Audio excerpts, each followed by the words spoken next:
Alors Pierre, maintenant, il est temps de parler de TOGAF. Donc, c'est une formation donc, pour laquelle on est partenaire. Et du coup, en fait, comme c'est une formation qui peut être très intéressante pour former des architectes d'entreprise, est-ce que tu peux nous donner un petit peu, nous parler un petit peu de cette formation, à qui elle est destinée, qui est éligible pour faire ce genre de formation et pour devenir quoi, s'il te plaît? Voilà, alors à qui c'est destiné? Moi, je pense que ça peut être destiné à des personnes business et des personnes IT dans une entreprise. Si vous avez besoin d'avoir une vision globale et transverse, euh, si vous avez besoin de réunir les parties prenantes et leurs différents métiers, différentes activités, voilà, si vous avez besoin de bien préciser les objectifs de l'entreprise et d'optimiser les ressources pour la mettre en œuvre, si vous avez besoin de simplifier votre système d'information, eh bien, il y a des frameworks de transformation comme TOGAF qui existent. Donc TOGAF est le framework le plus répandu dans le monde. Voilà. Et nous, ce qu'on a essayé de faire à partir du framework standard, qui permet de donner ensuite, vous pouvez vous postuler pour la certification derrière, hein, et avoir cette certification niveau 1, niveau 2 TOGAF, eh bien, c'est aussi vous donner un certain nombre de principes qui ne sont pas toujours repris dans ces frameworks aujourd'hui, liés au digital. Par exemple, le positionnement data-centrique et des data, de la partie qui fait partie de notre cœur de métier, et la partie sémantique aussi, parce que pour pouvoir se comprendre, faut-il avoir un vocabulaire commun, un dictionnaire commun, voilà. Mais c'est aussi de pouvoir surtout positionner l'architecte d'entreprise dans l'entreprise, hein, pour qu'il ait un vrai rôle à jouer derrière. Ça peut être également aussi de pouvoir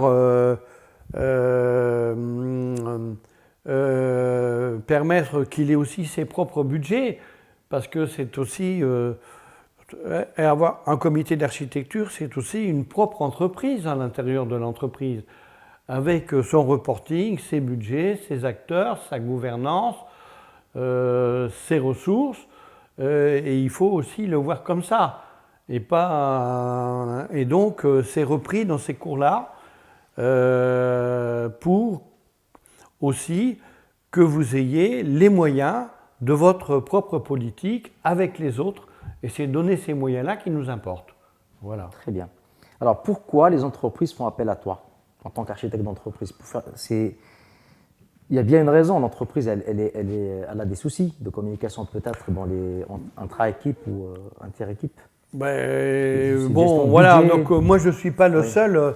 Je suis pas le seul à donner des cours de ce type sur le marché. Mais ce qui, je pense, quand on voit les évaluations qui me sont faites par mes élèves, et parfois de grands élèves, ça peut être même des managers, les élèves, c'est pas que des jeunes, c'est des personnes qui peuvent avoir de la bouteille. Mais ce que je fais, c'est donner un cours vivant. C'est-à-dire que comme j'ai une expérience de projet, une expérience de vécu, ils se retrouvent à travers ces cours dans la réalité de leur entreprise. Voilà, parce que sinon on reste que dans des concepts et ça devient abstrait. Et surtout, il faut rester concret, et donc avec du storytelling, en présentant du vécu et que les gens se retrouvent, eh bien ça permet d'avoir l'adhésion derrière. Et il y en a qui me disent: Pierre, tu nous as fait aimer l'architecture d'entreprise. Voilà. Et donc leur donner les moyens, quand ils rentrent le lundi en entreprise, qu'ils peuvent, ce ne soit pas simplement un cours de plus, mais que ça serve réellement à quelque chose derrière. C'est ça qui est important. Voilà. Donc, en quelque sorte, tu enseignes les bonnes pratiques. Voilà, on appelle ça les bonnes pratiques de l'entreprise. De l'entreprise. Voilà. Alors, il y a des éléments qui sont aussi importants, c'est qu'on va relier l'intangible au tangible. il y a tout un volet dans TOGAF qui sont des facteurs intangibles. Est-ce qu'on a une vision? Est-ce qu'on a des budgets? Et on va se poser comme ça une vingtaine de bonnes questions et comment agir par rapport à ça.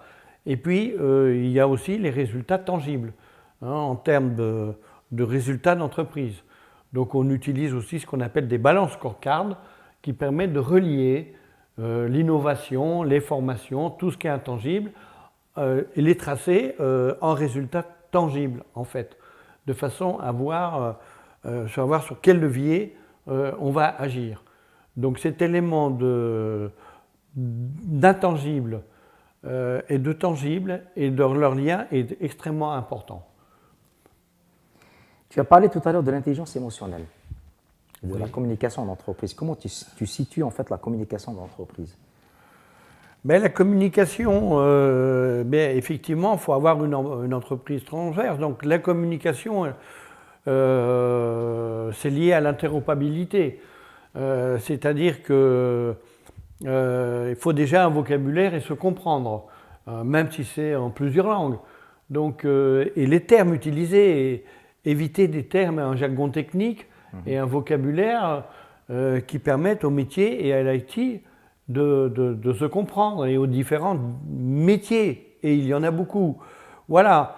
Et puis, il se trouve que les langages, les anciens langages qu'on utilise toujours, notamment les langages de modélisation, ils sont pauvres en sémantique, en fait. Donc, il existe depuis le web sémantique et depuis un certain temps des langages qui permettent d'exprimer ce qu'il y a dans le lien. Or, aujourd'hui, la richesse, elle est dans le lien entre deux concepts, entre deux personnes. Voilà, comment exploiter cette richesse-là? C'est celle qui va devenir importante vis-à-vis de ce qu'on va faire avec nos clients, nos fournisseurs, en interne employés dans l'entreprise. Voilà, donc la richesse est dans le lien. On dit, voilà, on est sur la matière noire. Qui est vital d'ailleurs. Et c'est invisible et il faut qu'on puisse rendre visible ce qui est invisible. Voilà, et c'est un rôle extrêmement passionnant quand c'est bien pris. Et ça va fluidifier la communication entre les différentes équipes. Voilà. Et ça va faire avancer les choses. Si on ne découpe pas, si on ne comprend pas ce qu'il y a dans les liens, à différents niveaux, entre sémantique et syntaxe, on y arrive difficilement. Voilà. Et l'idée, c'est qu'on puisse prendre ensemble, in fine, les bonnes décisions et qu'elles soient comprises, ces décisions. Voilà. Par l'entreprise, surtout dans une époque où les changements sont de plus en plus rapides, les décisions de plus en plus compliquées. On parle de résilience en ce moment. Cette résilience, ça passe aussi par une compréhension commune, une vision commune, une sémantique commune. Voilà. Et un travail à faire pour chaque équipe pour qu'ils puissent trouver un moyen de communiquer ensemble. Absolument, ça ne vient pas tout seul. Excellent. Merci pour cette magnifique introduction sur TOGAF. Et du coup, donc, tu as dit que c'est destiné aux gens qui sont proches du métier de DSI ou maintenant du consultant, Chief Digital Officer, Team Digital Officer, responsable innovation. Je pense que c'est très important. Il y a de plus en plus de responsables de l'innovation. Il y a des responsables sur la data, Chief Data, Chief Digital, sont concernés aussi. Et les gens du métier, bien entendu, le DSI, tout dépend des organisations, mais ces différentes personnes, il faut les réunir et elles ont besoin d'approches systémiques, elles ont besoin de cadres de transformation, elles participent à la transformation. Donc toute personne qui participe à la transformation est concernée en fait. Voilà. Et sachant qu'il y a de plus en plus de besoins d'entreprise pour les architectes. Il y a de plus en plus de besoins d'architectes. Oui, c'est un domaine qui se développe et à mon avis qui ne va pas arrêter de se développer. Contrairement où il y a des fonctions qui sont un peu des fonctions de mode, je dirais, opportunistes quelque part, autant à mon avis, cette fonction-là, c'est une fonction de fond, elle n'est pas opportuniste. on ne peut que l'améliorer et l'étendre. Voilà mon idée du sujet. Excellent.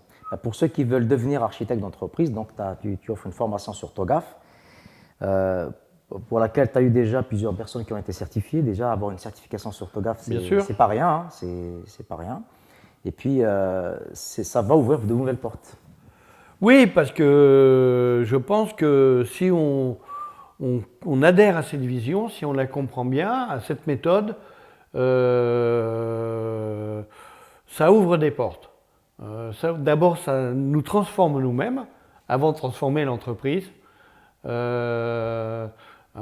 avons notre ami Edgar Morin, qui est centenaire aujourd'hui, qui a apporté cette vision multidisciplinaire et systémique depuis très longtemps. Et d'autres derrière, comme Joël Denot-Rosnay et d'autres derrière. Et donc, on va rentrer dans cette mouvance-là. C'est ça qui est important. Face à la complexité, comment réagir? Voilà, c'est ça l'idée.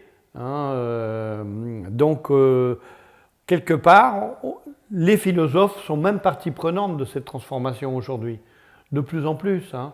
Donc, il y a les réalités du terrain et les philosophes en font partie. Et ils sont les bienvenus au club de la systémique. Excellent, excellent. Merci Pierre pour cette magnifique introduction.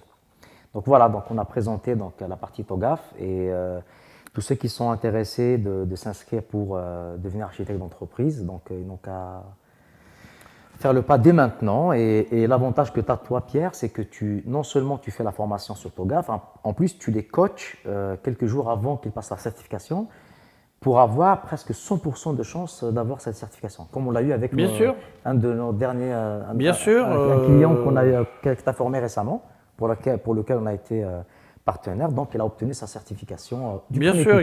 Bien sûr, ce n'est pas un problème. Merci Pierre. Merci aussi.